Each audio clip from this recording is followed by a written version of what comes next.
నమస్తే. ఈ రోజు ఎపిసోడ్లో మనం మహిళా గౌరవం గురించి మాట్లాడతాం. ప్రతి వ్యక్తి ఈ విషయం తెలుసు మరియు చెబుతారు.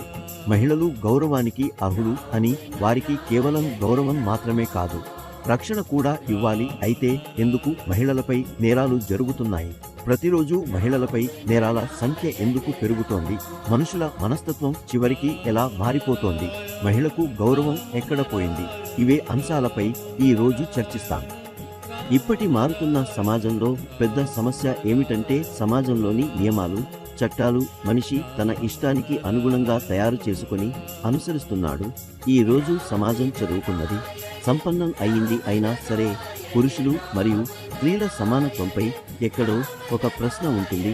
మనం చెబుతాం, స్త్రీలు పురుషులతో తలపోటు చేసే స్థాయిలో ఉన్నారని. కానీ ఈ విషయాన్ని నిరాకరించలేము. పురుషులు స్త్రీని తమతో సమానంగా చూడటానికి సంతోషించరు.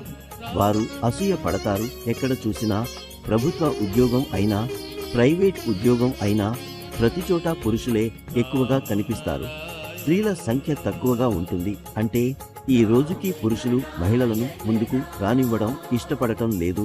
దీనివల్ల వారిద్దరి మధ్య సంబంధంలో విభేదాలు వస్తాయి. కాబట్టి మన మనస్తత్వంలో మార్పు తీసుకురావాల్సిన అవసరం ఉంది. మహిళలకు వారి గౌరవం, హక్కులు ఇవ్వాలి. ఎందుకంటే సమాజంలో మహిళలు చేయలేని పని లేదు. ప్రతి విషయంలో పురుషుల కంటే మెరుగ్గా ఉన్నారు. అతిగా ఆలోచన ఏమిటంటే ఒక పురుషుడు స్వయంగా ఒక మహిళ నుండి జన్మించిన వాడు, కానీ అదే పురుషుడు మహిళను గౌరవించడం లేదు.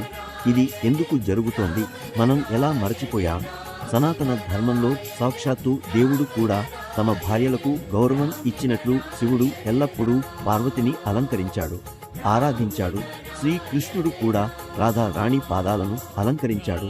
అప్పట్లో పురుష ఆకారంలో ఉన్న రాక్షసులను కాళీ మరియు దుర్గా దేవి సంహారం చేశారు. ఈ రోజు కూడా మహిళ అంతటి శక్తి కలిగిన వారుగా నిలిచారు.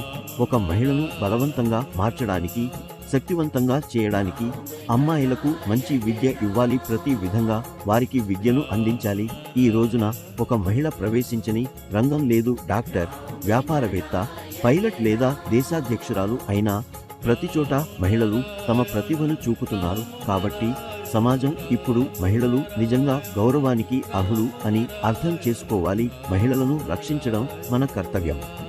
రామ్ నారాయణ్ రామ్ ద్వారా సమాజంలో ఉన్న నెగటివ్ ఎనర్జీని ఎప్పుడూ తొలగించేందుకు ప్రయత్నిస్తారు.